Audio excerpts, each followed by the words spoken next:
Hello, Obaidul Quader বলছেন? কে হ্যাঁ, আপনি? আমি নাগরিক টিভি থেকে নাজমুল সাকিব। ও, কোথা থেকে? আমি আমেরিকা থেকে। আমরা ওই যে নাগরিক টিভি, আমাদের একটা চ্যানেল যে আছে। হ্যাঁ হ্যাঁ হ্যাঁ, নাম হ্যাঁ, শুনেছি। জি জি আগেও চিন্তা করতাম, জি। তোমাকে আগেও আমি চিনতাম। আচ্ছা আচ্ছা, আপনি মনে হয় আমার ভিডিও দেখেছেন।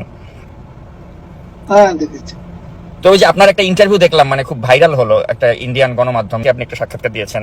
তো ওইটা নিয়ে একটু জানতে চাচ্ছিলাম আর কি। এই যে বলা হচ্ছে যে আপনি 5 আগস্টে নাকি ওই যে বাথরুমে আপনাকে পালিয়ে থাকতে হয়েছিল, তারপরে মানে ছাত্রদের সহায়তায় আপনি প্রাণে বেঁচে যান। তো বাড়ি অ্যাটাক করছে তখন, এছাড়া উপায় কি ছিল?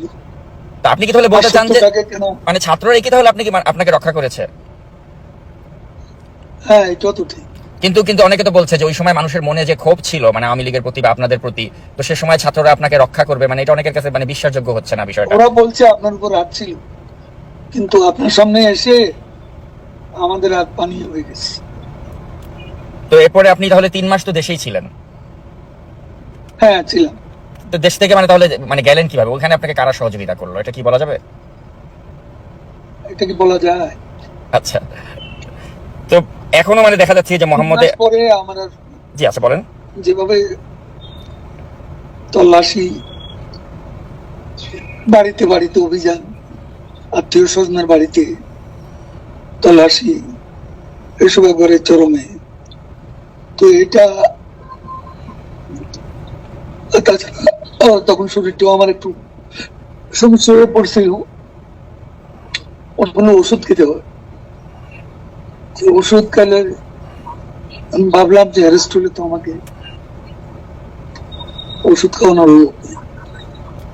তো অনেক কিছু চিন্তা করে আমি শেষ পর্যন্ত সিদ্ধান্ত নিলাম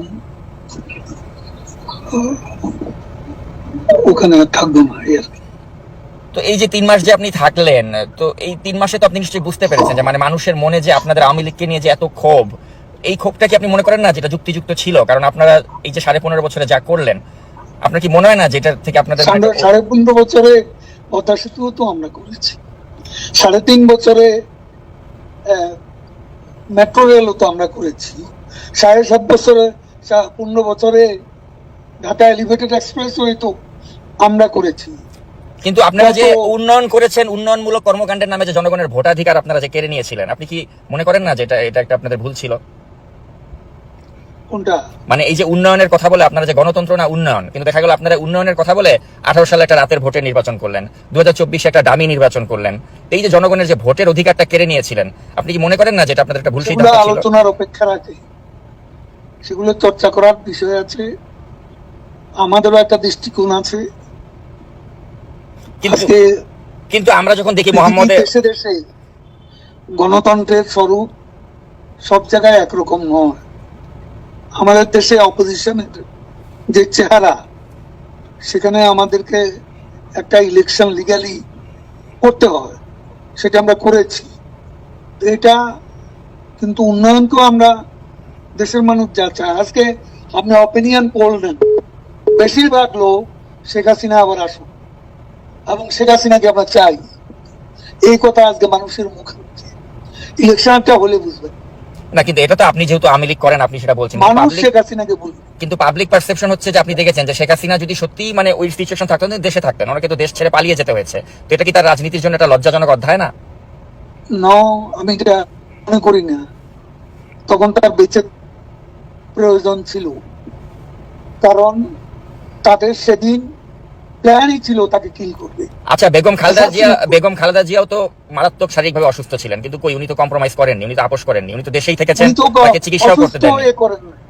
হ্যাঁ, কিন্তু উনি তো আপনাদের সাথে কম্প্রোমাইজ করলে তো আপনারা তাকে বিদেশে যেতে দিতেন, তো তিনি তো কম্প্রোমাইজ করেননি, কিন্তু আপনাদের নেতৃত্ব কম্প্রোমাইজ করে ভারতে চলে গেলেন।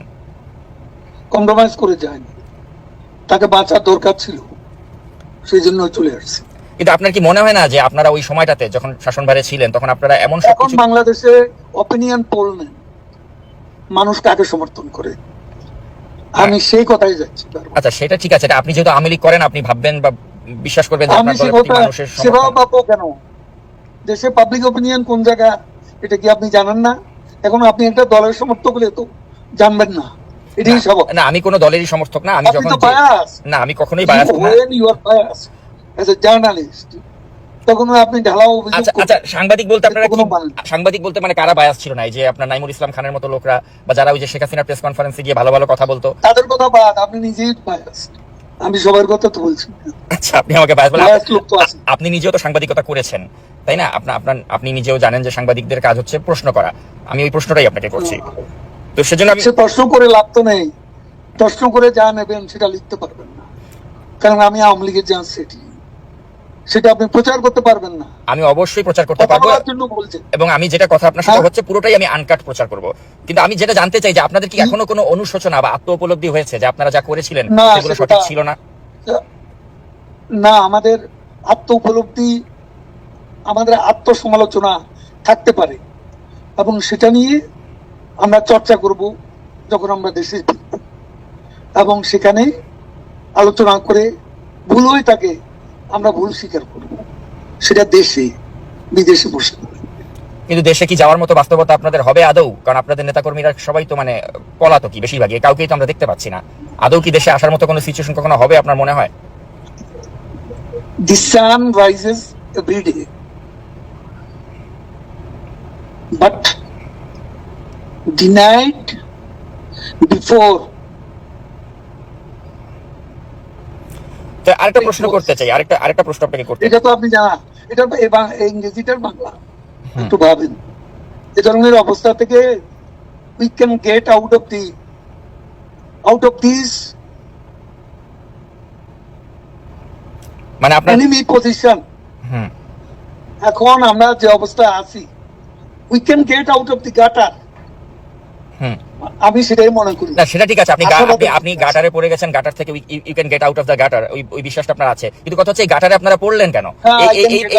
হ্যাঁ, তো ওই উপলব্ধিটা কি আপনাদের হয় যে গাটারে পড়লাম কেন?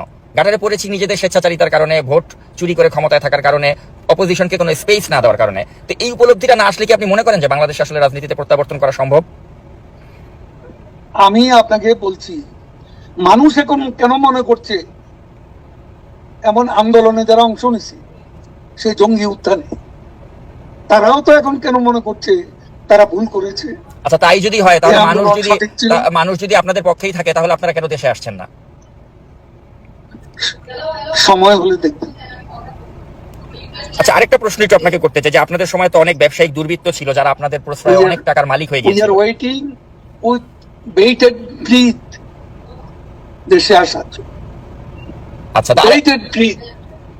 আচ্ছা, তো এই যে আরেকটা প্রশ্ন করতে চাই আপনাকে যে আপনাদের সময় তো অনেক ব্যবসায়িক দুর্বৃত্ত, তারা হাজার হাজার কোটি টাকার মালিক হয়ে গিয়েছিল। এমনও ব্যবসায়ী ছিল, বসুন্ধরা গ্রুপের মালিক, সে বলেছিল যে মৃত্যুর আগেও শেখ হাসিনার সাথে আছি, মৃত্যুর পরেও থাকবো। কিন্তু তার পত্রিকাতে এখন দেখছি আপনাদেরকে সমালোচনা হয়। তো আপনার কি মনে হয় না যে এই যে এত সুসময়ের পাখি আপনারা তৈরি করেছিলেন, যারা এখন আপনাদের বিরুদ্ধে তাদের পত্রিকা মিডিয়াকে কাজে লাগাচ্ছে, এটা কেমন লাগে আপনার কাছে? আপনার এই চেহারাটা, এই বক্তব্যটা কোথায় যাবে যদি আমরা ফিরে যাই? তখন আপনার খুশি হতে বলবেন, মানে কি আপনারা আবার ওই প্রতিহিংসার রাজনীতি করবেন যে যারা সমালোচনা করছে? এখন একটু এসেন, একটা নিজের রাজনৈতিক একটা ক্যারেক্টার আছে, সেটা প্রকাশ ঘটাচ্ছে। না, আমি সাংবাদিক হিসেবে আপনাকে জাস্ট প্রশ্ন করছি, আমি কিন্তু কোনো আমার you are not journalist, you are bias, partial journalist. আচ্ছা, তাহলে বায়াস কে না? ওই নাইমুল ইসলাম খানের মতো লোকরা। জার্নালিজমের একটা নিউট্রালিটি থাকে, এটা আপনার নাই। আপনি তো অ্যাটাক করতেছেন একটা পক্ষ হইয়া। ইউনুসের লোকেরা যেভাবে বলে, ফান্ডামেন্টালিস্টরা আজকে যেভাবে আমাদের বিরুদ্ধে বলে, আপনি তাদের সেই চিন্তা চেতনার প্রতিধ্বনি করছেন। এই ধরনের আমার সাথে কথা বলে লাভ কি? আর আমাদের দল নিষিদ্ধ, এখন আপনি এটা তো প্রকাশ করতে পারবেন না, দরকার কি আমার ইন্টারভিউ? না, তারপরে আমি যেটা জানতে চাই আপনার কাছে শেষ পর্যন্ত, যে মানে আপনাদের কি মনে হচ্ছে না যে আপনারা জনগণের কাছে? I don't want to talk to you। আচ্ছা, আপনি প্রশ্ন করছেন, তো প্রশ্নের মধ্যে আপনার পার্সিয়ালিটি প্রকাশ ঘটাচ্ছে। আপনি একটা পলিটিক্যাল ক্যাম্পের সাথে জড়িত, সেটা প্রকাশ ঘটাচ্ছে। প্রশ্ন এইভাবে করে না, একজন নিউট্রাল জার্নালিস্টের প্রশ্ন এরকম হয় না।